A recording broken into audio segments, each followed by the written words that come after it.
Apulia हिताद्वाशी जागता धन्य माता पिता तयाचिया कुळी कन्या पुत्र होती जे सात्विक तयाचा हरिख वाटे देवा गीता भागवत करीती श्रवण अखंड चिंतन विठोबाची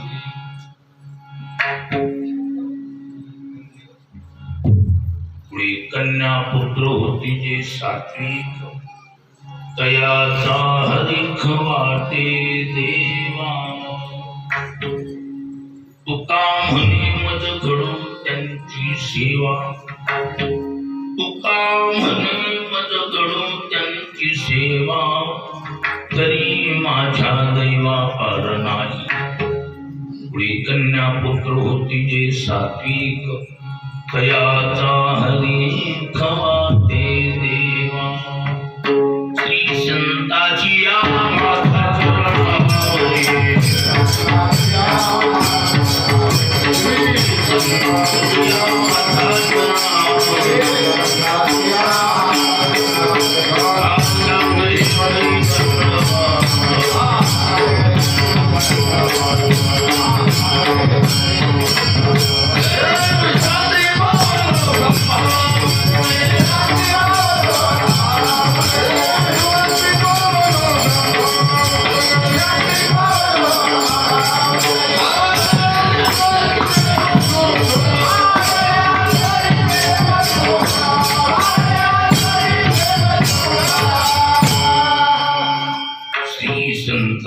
माता चरणावरी साष्टांग हे करी दंडवत विश्रांती पावलो सांभाळाव तरी वाढले अंतरी प्रेम सुख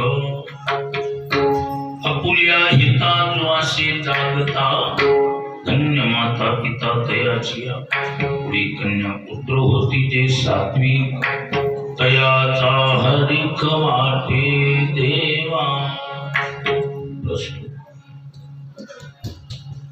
कैलासवासी श्रोत नारायणराव मारुतरावजी गीते यांच्या 8व्या पुण्यतिथी निमित्त आणि त्याचबरोबर मातोश्री मथुराबाई नारायणरावजी गीते या माऊलीच्या 90व्या अभिष्ट चिंतन सोहळ्याला अनुसरून गेली 7 दिवस श्रीमद भागवत कथा ज्ञान यज्ञाचं आयोजन आणि छोटेखानी कीर्तनाचाही छोटासा सोहळा त्यामध्ये या कुटुंबाचं वस्तुस्थितीचं प्रेम आणि मग माझा सेवेचा योग रामवाडी मुळात माती परमार्थासाठी अनुकूल रामवाडी ही वाडी छोटी पण परमार्थासाठी मात्र वाडीचं योगदान फार चांगलं वाडीकरांनी आतापर्यंत जी परमार्थिक वाटचाल केली ती वाखाणण्यासारखी छोट्याशा वाडीत एकतर मंदिराची भव्य दिव्य उभारणी वाडी अधूनमधून परमार्थात शक्ती सातत्यानं करत आलेली वाडी आज हा पुण्यस्मरण सोहळा एकीकडं वाढदिवसाचं औचित्य आई वडिलाची सेवा करणं हे किती महत्वपूर्ण आहे वारकरी संप्रदायाची पायाभरणी म्हणजे आई वडिलाची सेवा आई वडिलाच्या सेवेला वारकरी संप्रदायानं नंबर 1 किंमत दिली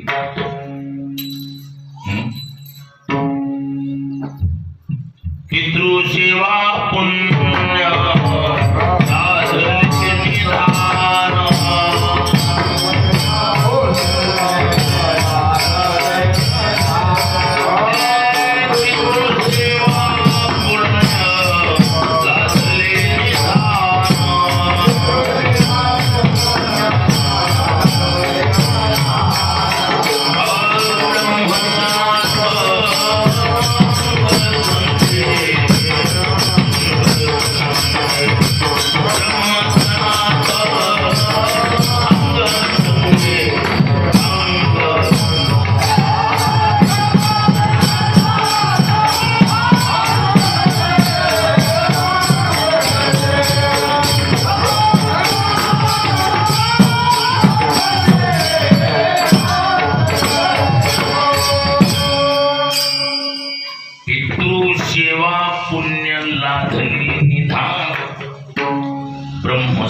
सनातन अंग संगे.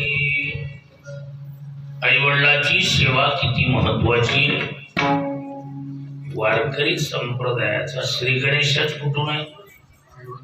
आई वडिलांच्या सेवेत. कारण या संप्रदायाचा खरा पायाभरणीचा संत म्हणजे पुंडलिक. जगाच्या मालकाची प्रसन्नता मिळवून घेणारा वारकरी संप्रदायाची विशेष रूपानं सुरुवात करणारा म्हणजे पुंडलिक. या पुंडलिकाने जगाच्या मालकाला प्रसन्न करून जो वर मिळवून घेतला तेव्हापासून आपल्याकडे जे घोष चालू झाला, पुंडलिका वरदे. विशेष आपल्यासारखंच ज्ञान कुणाक पुंडलिक आहे. पण आई वडिलांच्या सेवेची ताकद आणि म्हणून या संबंध कार्यक्रमाचं आयोजन करते आपल्या सर्वांची सुपरिचित मूर्ती श्रीयुत प्रसादजी नारायणराव गीते आणि विशेष कुटुंब साथी त्यांचे चिरंजीव अमोलजी डॉक्टर अमोलजी महाराज. कुटुंब सात्विक आर्थिक सुबत्ता असलेले कुटुंब अनेक आहे, पण आर्थिक सुबत्ता असूनही सात्विक विचार टिकणारे कुटुंब अपवाद आहे, कमी आहे, फार कमी. कारण बऱ्याचशा लोकांचा पैसा पोलीस स्टेशनला, कोर्टाला, काही दवाखान्याला राहिला साहेब, पण परमार्थासाठी आई वडिलांच्या सेवेसाठी दान धर्मासाठी पैसा जातो ही सात्विकतेची देण. कोणाला बिघडतंय का? कोणाला बिघडत काया पालट होत राहत असतो सत्संगतीचा परिणाम. काहीतरी सुरुवातीला पुंडलिक राह ज्यावेळेला काशी यात्रेला चालली असं वर्णन केलं जातं. आई वडिलांच्या गळ्याला दोरी बांधते, वडीत नेहले आणि पत्नीला खांदेव पक्का बाईल येडा होता कसा नाही. महाराज काशीला जाता जाता मध्य प्रदेश आणि उत्तर प्रदेशची बॉर्डर, मध्य प्रदेश संपत आला उत्तर प्रदेशला. भक्त रोहिदास नावाचा महात्मा योगायोगानं पुंडलिकला विचारा गेले पाणी मिळेल का? एवढा त्याने सांगितलं पाणी काय आलं हो सके तो भोजन करके चले. महाराज पुंडलिकाने विचार केला पुढे जाऊन चुली मांडण तयार करायचं मिळतंय म्हणल्यावर प्रवासात ताण घेण्यापेक्षा म्हणजे जेवणच करू. पद्धतशीर जेवण वगैरे आणि मग हळूच आपलं भक्त रोहिदासाने विचारलं कहाँ से सफर? बोले महाराष्ट्र. तब तो बहुत दूर से आई हुई. आगे बोले बनारस यात्रा. तो काशी यात्रा जा रहे, बहुत बढ़िया. तो हमारा भी छोटा सा काम है, करोगे? बोले मेरे लायक हो तो जरूर करेंगे. तो काम छोटा है, एक अड़का ले जाना और हमारे नाम से माँ गंगा जी को पुकार करते हुए दे देना और माँ गंगा जी जो प्रसाद देगी सो ले आना, बस और कुछ नहीं. बहुत छोटी बात है, आराम से किया जा सकता है. अडका घेऊन गेले काशीला, स्नान केलं ना, गंगेत उभं राहून पुकारलं हे माँ गंगाजी. भक्त रैदासने अडका भिजवा. महाराज गंगेतून एक रत्नजडी दिव्य हात वर आला. ते आडका त्या हातावर टाकल्यावर हात गंगेत परत गेला आणि सोन्याचं कंगन घेऊन परत हात वर आला. ती शुद्ध 16 नंबरी सोन्याचं कंगन पाहिलं की ढगाळ वातावरण तयार झालं. महाराष्ट्री खोपडी पुंडलिकाने मनामध्ये काळ पांढरा आलं की म्हणजे आपण असं करू, रेवड्या, गोडदाणे, फुटाणे, आमकाड्या, बाताशे ही बी खरेदी करून न्यायची आणि गंगाजीने प्रसाद म्हणले की द्यायचा सरकून पुढं. घेतलं त्यानं साहित्य, आश्रमात हजर झाला. आल्याबरोबर स्वागत केलं. आइए पधारिए, कैसी रही यात्रा? बोले बिल्कुल बढ़िया, कोई तकलीफ तो नहीं होगी? अच्छा हमारा काम भी तो किया होगा? हाँ हाँ बिल्कुल. तो माँ पुकार करके दे दिया? हाँ पुकार करके दे दिया. तो माँ गंगा जी ने कुछ प्रसाद भी तो दिया होगा? हाँ दिया है, जरूर दिया है. रेवड्या, फुटाणे, गोडदाणे, ती बताशी ती मांडली पिशवी. भक्त रविदास ने कहा नहीं ऐसा है, हम भी जब सफर करते ना तो हमें भी ऐसा कुछ थोड़ा बहुत महसूस होता है. ये बात जरूर है कि सफर के कारण हर व्यक्ति का दिमाग बिछोड़ जाता है. तो बड़े ठीक से विचार करके माँ गंगा जी ने जो प्रसाद दिया है सो देने की कृपा करे. तरी भी रान ढिलं व्हायला गेला, पकड काय मग नहीं यही प्रसाद दिया, यही प्रसाद दिया. और मग भक्त रविदासाने आवाज दिला, क्यों जी क्या कर रहे हो अंदर? जरा बाहर लेना. आते समय कटोरी को लिया. भाकरी टाकलेला पिठाचा हात काटवटीत धुतलेला होता. पिठाचं गढूळ पाणी काटवटीत, ती काटवट घेऊन बाहेर आली.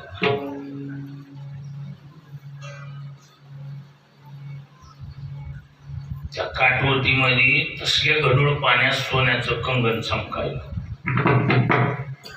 काय सोन्याचं कंगन चमकायलेलं पाहिलं की फक्त पुंडलिकरायाच्या डोक्यात आलं, इनके पास बहुत बड़ी विद्या है. बात ऐसी कि हम अपनी जो है सो कबूल जवाब देते हुए इस विद्या को, इस मंत्र को पढ़कर चले जाएंगे, ताकि जो है कहीं ऐसी नौबत आ जाए तो हम भी ऐसी कटौती को ले आएंगे. महाराज कबूल जवाब दिला. कुछ आशावश मैंने कंगन छिपाने की कोशिश की, लेकिन आपकी विद्या बड़ी भारी है और मैं खुद जो है कृपा करके ये विद्या हमें पढ़ाइए. अरे बोले सीधी बात है, आओ आपको पढ़ा देते, इसमें क्या है. हम अंदर, ये मेरी अर्धांगी है और ये दोनों मेरे माता पिता है. दोनों झूले पे दो जो है सोए हुए हैं. मेरी पत्नी और मैं, हम दोनोरात दिन डटे रहते माता पिता की सेवा में. और इसी प्रसाद के कारण, इसी प्रसाद के कारण, इसी प्रसाद के कारण ये विद्या अपने आप खुल जाती है. अच्छा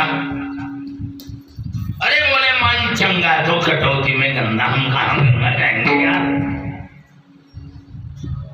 तेव्हापासून ही मन चालू झाली. मन चंगा कटौती में गंगा, ये उनकी कहावत आहे. पुंडलिकरायाच्या डोक्यात लख प्रकाश पडला. खांद्यावर सोम खाली घेतलं आणि आई वडिलाला खांद्यावर घेतलं. मग पंढरपूर आणि मग प्रामाणिकपणे आई वडिलांची सेवा केली. पितृसेवा पुण्य लाधले निदान ब्रह्म सनातन अंग संगी. आई वडिलांच्या सेवेची देण आहे की 24 तास 12 महिने कायमचा देव सानिध्यात आहे. ब्रह्म सनातन अंग संगी, कायम पुंडलिकाच्या जवळ देव. ही ताकद आई वडिलांच्या सेवेची ताकद.